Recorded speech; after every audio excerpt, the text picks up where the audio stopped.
दो चीजें हैं, जरा विचार करिएगा। भगवान के मंदिर, शंकर भगवान के मंदिर में लोग जल चढ़ाने के लिए जाते हैं।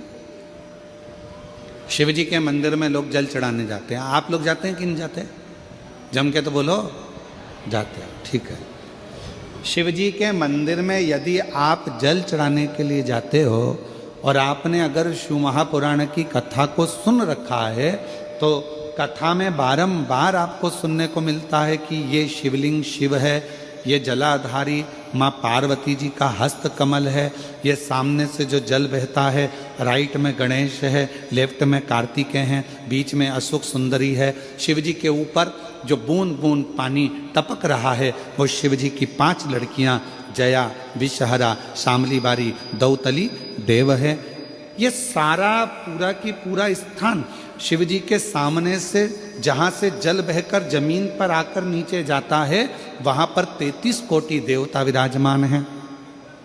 शिव जी की पिंडी पे से जल गिरकर जब नीचे की ओर आता है और जो मोटे भाग से जल नीचे आता है वहाँ पर सारी 64 योगिनियाँ हैं, सारी देवियाँ विराजमान हैं। अब जो समझ गया वो शिव मंदिर में जाकर ना गणेश जी को ढूंढता है, ना कार्तिकेय को ढूंढता है, ना पार्वती को ढूंढता है। ढूंढेगा क्या? जम के बोलो जरा। नहीं, ना वो कार्तिकेय को ढूंढ रहा है, ना वो श्री गणेश जी को ढूंढ रहा है, ना वो पार्वती को ढूंढ रहा है। अब जिसके दिल में ही शिव नहीं बसा है, जो भगवान शंकर को जान ही नहीं पाया, वो मंदिर में जाकर क्या करता है? एक लोटा पानी लेगा, शंकर जी पे भी चढ़ा देगा, उसी पानी में से गणेश जी को भी चढ़ा देगा, उसी पानी में से पार्वती जी को भी चढ़ा देगा, उसी पानी में से कार्तिकेय जी को भी चढ़ा देगा। अरे भैया, अगर शिव महापुराण की कथा सुनी है तो शंकर की कथा में आता है जहां शिवलिंग है, जहां शंकर विराजमान है, वहां जल पूर्ण समर्पित कर दो, सारे देवताओं में अपने आप पहुंच जाता है। उसको देना नहीं पड़ता, उसको पहुंचाना नहीं पड़ता। और ये गलती बहुत सारे लोग करते हैं। आप लोगों से निवेदन है, शिव जी के मंदिर में अगर जल चढ़ाने जाना है आपको तो पार्वती मैया को अलग से जल नहीं चढ़ाना, कार्तिकेय जी को अलग से जल नहीं चढ़ाना, गणेश जी को अलग से जल नहीं चढ़ाना। किसी भी मूर्ति पर शिव को जल चढ़ाने जाओ तो अलग से किसी मूर्ति पर जल मत चढ़ाओ, ना पार्वती जी को, ना गणेश जी को, ना कार्तिकेय जी को। अगर जल चढ़ाना है तो केवल देव अधिदेव महादेव पर चढ़ाओ, वो जल सारे देवताओं तक अपने आप पहुंच जाएगा, उसको पहुंचाने की जरूरत नहीं है। चलो और सरल भाषा में समझ लो। तुम्हारे घर में तुलसी का पौधा है?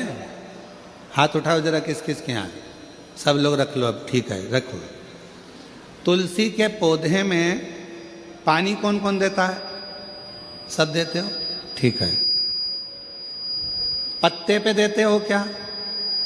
नहीं। डाली पर देते हो क्या? नहीं। मंजरी पर देते हो क्या? तुलसी में पानी कहाँ दिया जाता है? तुलसी की जड़ में। जड़ में पानी दे दिया तो वो तुलसी के पत्ते पत्ते में पानी पहुंच जाता है, मंजरी में पानी पहुंच जाता है।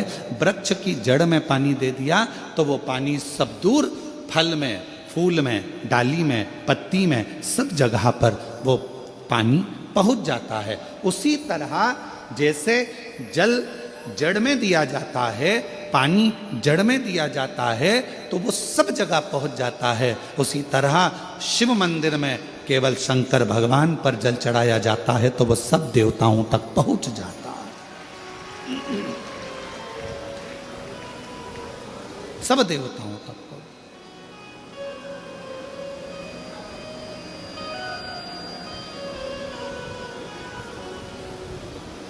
और शंभु शरणे पड़ी, मांगू घड़ी रे घड़ी, दुख काटो दया करी ने दर्शन आपो शंभु शरण पड़ी मांगो घड़ी रे घड़ी दुख काटो दया करी दर्शन आपो शंभु शरण पड़ी मांगो घड़ी रे दुख काटो दया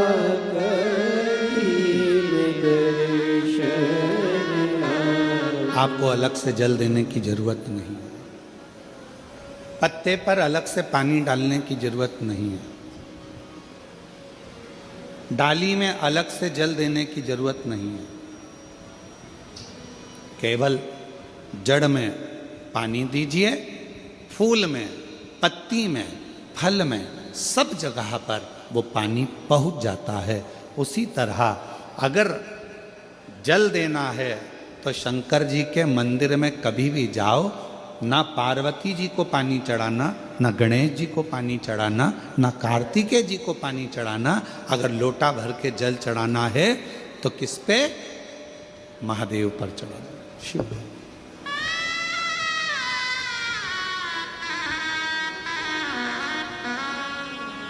गलती तो नहीं करोगे? बोलो तो जम के। कहाँ जल चढ़ाओगे?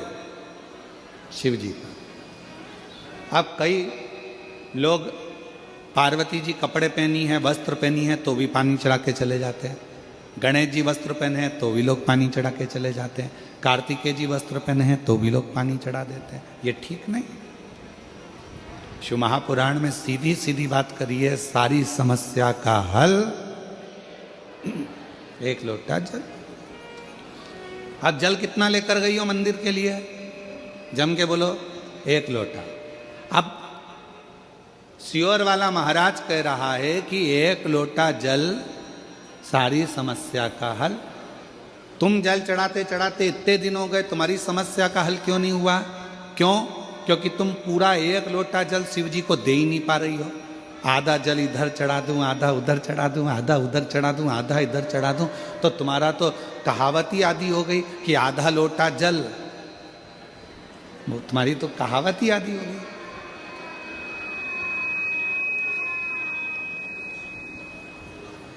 पूरा एक लोटा चढ़ा? अरे बोलो तो जम के। नहीं चढ़ा, नहीं चढ़ा।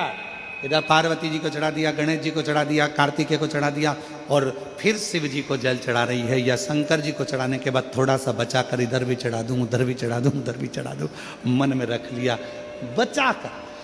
पशुपति व्रत की महत्वता में स्वयं शिव महापुराण में पाशुपत्य अस्त्र, पाशुपत्य व्रत और पाशुपत योग, तीन चीजों में पशुपति व्रत की महत्वता में यहां तक कहा है कि तुम पशुपति व्रत के लिए अगर कोई मीठा बना रही हो, प्रसाद बना रही हो, तो वो प्रसाद जितना बनाया है वो पूरा की पूरा लेकर मंदिर जाना पड़ता है। बोलो सही है कि गलत है? कढ़ैया में, भगोनी में जितना प्रसाद, हलवा बनाया, खीर बनाई, जितनी बनाई है सब लेकर जाओ, छोड़कर नहीं जा सकते। अगर आधा प्रसाद कढ़ैया में छोड़ दिया और आधा लेकर गए हो तो प्रसाद के दो हिस्से हो गए। भगवान पशुपति व्रत को स्वीकार नहीं करेगा, वो स्वीकार नहीं है। बनाओ उतना जितना मंदिर में लेकर जाना है, बनाओ उतना जितना परमात्मा के दरवाजे पर लेकर जाना है। अब हमने क्या करा, बना थोड़ा ज्यादा लिया, आधा रख दिया घर वालों के लिए, बच्चे खा लेंगे इसमें से, पति को दे दूंगी इसमें से, और आधा प्रसाद ले गई मंदिर, मंदिर में ले जाके 3 हिस्से कर दिए। अब विचार करना, मंदिर में ले जाने से पहले प्रसाद के 2 हिस्से हो गए, आधा तो तूने घर में छोड़ दिया, आधा मंदिर में लेकर चली गई, फिर वहां पर जाकर 3 हिस्से हो गए, तो कुल मिला के हो गए 5 हिस्से। तो मतलब ही क्या हुआ फिर उस प्रसाद? और फिर क्या कर रही है, मैंने 4 बार पशुपति व्रत करा गुरुजी, पर ना जाने क्या ऐसा योग बना कि भगवान मेरी सुनता ही नहीं है, भगवान मेरी सुनता ही नहीं है। कैसे नहीं सुने?